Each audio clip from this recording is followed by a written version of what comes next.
ओम शांति। प्रीत बुद्धि की निशानियां अभी अव्यक्त रूप में स्थित हो। ये तो जानते हो कि अव्यक्ति मिलन अव्यक्त स्थिति में स्थित रहने से ही कर सकते हैं। अपने आप से पूछो, अव्यक्त स्थिति में स्थित रहने के अनुभवी मुक्त कहाँ तक बने हैं। अव्यक्त स्थिति में रहने वालों का सदा हर संकल्प हर कार्य अलौकिक होता है। ऐसा व्यक्ति भाव में व्यक्त देश और कर्तव्य में रहते हुए भी कमल पुष्प के समान न्यारा और एक बाप का सदा प्यारा रहता है। व्यक्त देश में और कर्तव्य तो हमारा सारा व्यक्त कर्तव्य है ना, स्थूल कर्तव्य है।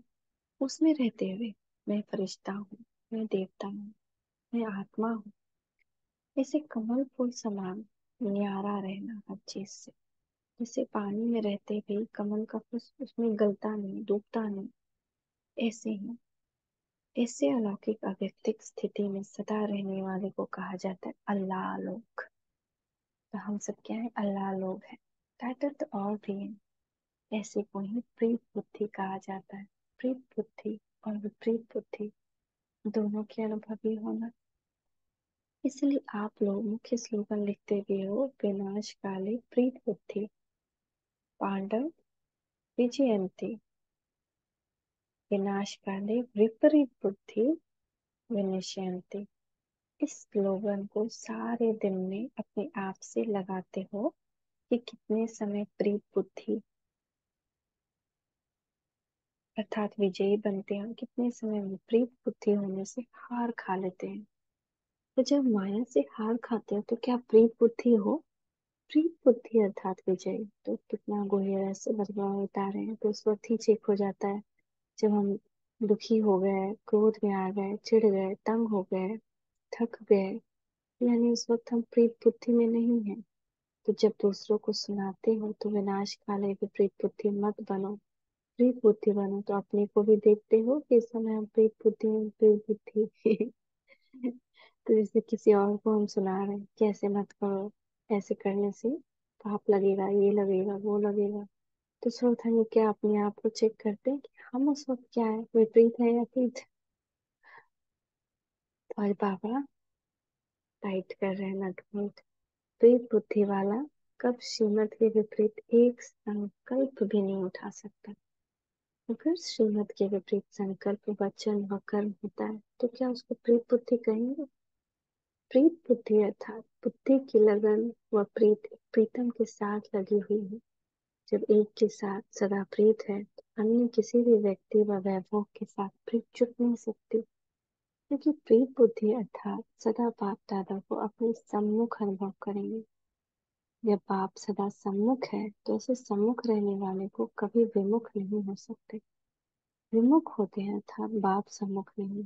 प्रीत बुद्धि वाले सदा बाप के सम्मुख रहने के कारण उनके मुख से उनके दिल से सदा यही बोल निकलते हैं, तुम ही सिखाओ, तुम ही से बैठो, तुम ही से बोलो, तुम ही से सुनो, तुम ही से सर्व संबंध निभाओ, तुम ही से सर्व प्राप्ति करो।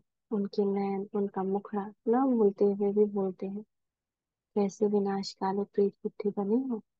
अर्थात एक ही लगन में एक रस स्थिति में लाने स्थिति वाले बने हो।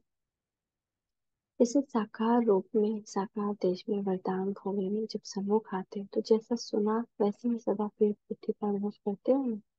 यानी अगर मधुबन जाए तो ऑटोमेटिकली प्रीत बुद्धि हो जाती है और कुछ नहीं। वह इतना स्ट्रॉन्ग वाइब्रेशन अनुभव सुनाते हो ना।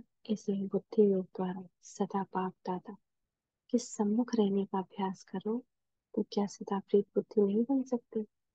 जिसके सम्मुख है ही सदा बाप दादा, तो जैसे सूर्य के सामने देखने से सूर्य की किरणें अवश्य आती हैं, इसी प्रकार अगर ज्ञान सूर्य बाप के सदा सम्मुख रहो तो ज्ञान सूर्य के सर्व गुणों की किरणें अपने में अनुभव नहीं होंगी। ज्ञान सूर्य की किरणें न चाहते हुए भी अपने निर्धारण होते हुए अनुभव करेंगे। लेकिन जब तक बाप के सदा सम्मुख होंगे, लेकिन कब, कि तब जब बाप के सदा सम्मुख होंगे। जो सदा बाप को सम्मुख अनुभव करते हैं उनकी सूरत पर क्या दिखाई देगा। जिससे आप स्वयं ही समझ जाएंगे कि सदैव आपके सम्मुख रहता है। जो साकार में भी सम्मुख रहते हैं उनकी सूरत पर क्या रहता है। साकार में सम्मुख रहने का तो सहज अनुभव कर सकते हो। बहुत पुराना शब्द है।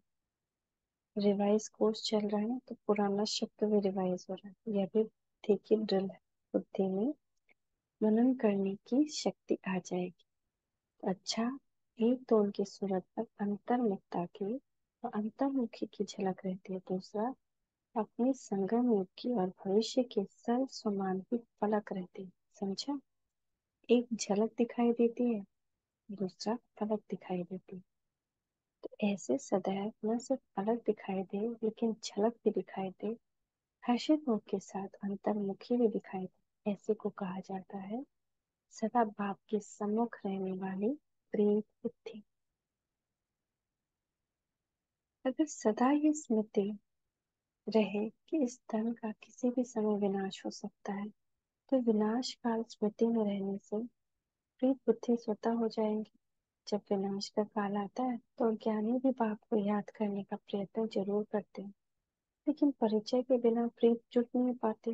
अगर ये सदा स्मृति में रखो कि ये अंतिम घड़ी है, अंतिम जन्म नहीं, अंतिम घड़ी है, यह याद रहने से और कोई भी याद नहीं आएगा, तो कभी भी अंत हो सकता है, जरूर नहीं विनाश के साथ ही हो। तो हमेशा ये सोचना चाहिए कि कोई भी घड़ी हमारी अंतिम घड़ी हो सकती है, तो हर घड़ी को अंतिम घड़ी समझ करके बाप की याद में रहे।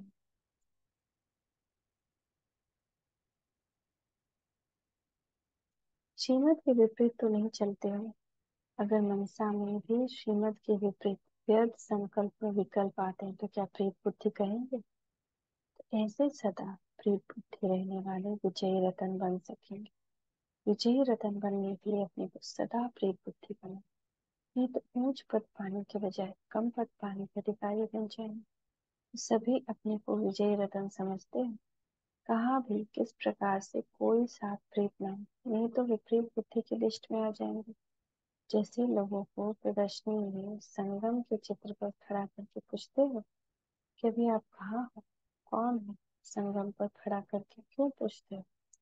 क्योंकि संगम है ऊंच स्थान वही।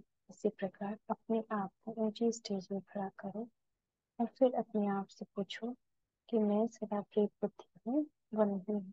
और कभी प्रीत बुद्धि की लिस्ट में आते हो, कभी निकल जाते हो। अगर अब तक भी सदा प्रीत बुद्धि नहीं बनी, अर्थात कहाँ न कहाँ सूक्ष्म रूप से स्थूल रूप से किस में भी कहाँ भी प्रीत लगी है ना, पोता पोता इधर उधर किसी भी संबंध में अगर प्रीत लगी हुई है तो प्रीत बुद्धि नहीं है।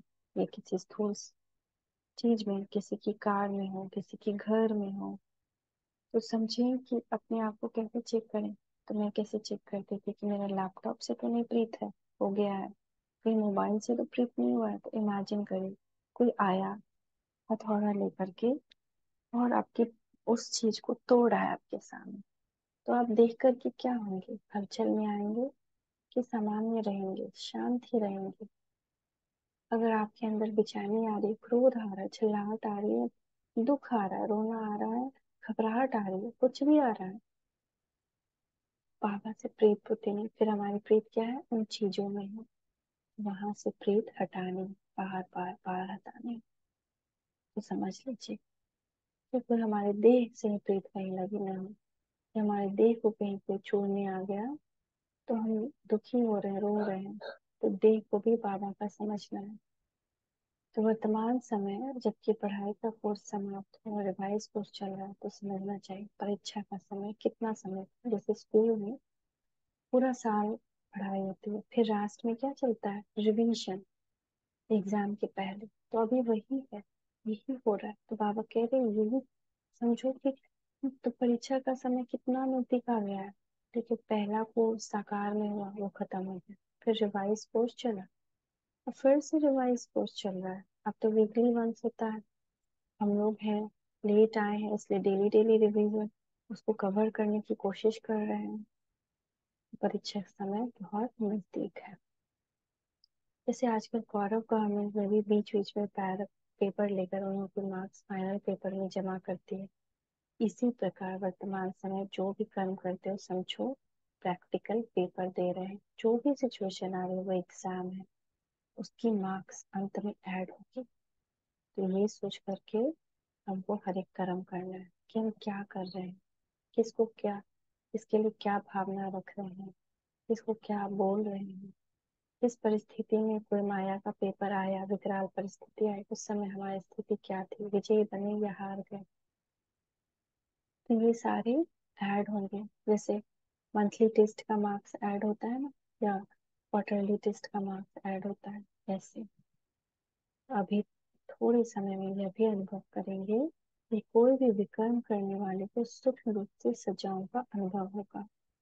जैसे हम विकर्म कर रहे हैं तो अमृत वेला बैठेंगे तो बाप से योग नहीं लगेगा, बाप की किरणों किरणों की अनुभूति नहीं होगी, या मन दुखी रहेगा, या मन चिड़चिड़ रहेगा, खुशी नहीं रहेगी। जैसे प्रीत बुद्धि चलते फिरते बाप बाप के चरित्र और बाप के कर्तव्य की स्मृति में रहने का, बाप से मिलने का प्रैक्टिकल अनुभव करते हैं, वैसे विपरीत बुद्धि वाले विमुख होने से सूक्ष्म सजाओं का अनुभव करते हैं करेंगे। और बाबा से मिलन मनाने जाएंगे ना, तो कोई विकराल रूप दिखाई देगा।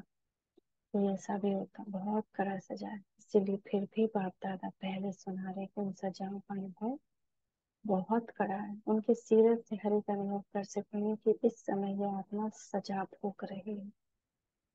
सब समझ जाएंगे, कितना भी अपने को छिपाने की कोशिश करेंगे छिपा नहीं सकेंगे।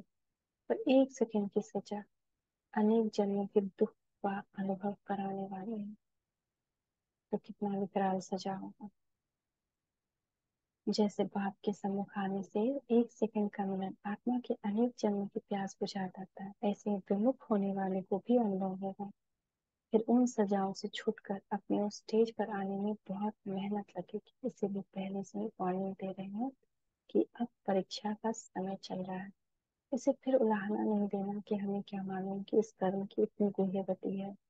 इसीलिए सूक्ष्म सजाओं से बचने के लिए अपने से ही अपने आप को सावधान रखो, स्वयं से ही, क्योंकि हम हमारे अंदर से ही क्रोध आएगा ना, हमारे अंदर से ही काम की भावना आएगी, हमारे अंदर से ही सारी चीजें आएंगी। इसलिए अपने आप से ही सावधान रहना है। दूसरों को अब गफलत ना करो, अगर जरा भी गफलत की तो जैसे कहावत है ना, एक का 100 गुना लाभ भी मिलता है और एक का 100 गुना दंड भी मिलता है। यह बोल अभी प्रैक्टिकल में अनुभव होने वाले हैं। इसलिए सदा बाप के सम्मुख सदा प्रीत बुद्धि बनकर रहो। अच्छा, सदा सम्मुख रहने वाले लक्की सितारों को बाप दादा भी नमस्ते करते हैं। अच्छा, मीठे मीठे बाप दादा को हम लक्की सितारों का भी याद प्यार नमस्ते, गुड मॉर्निंग, शुक्रिया बाबा, शुक्रिया। ओम शांति, ओम शांति, ओम शांति।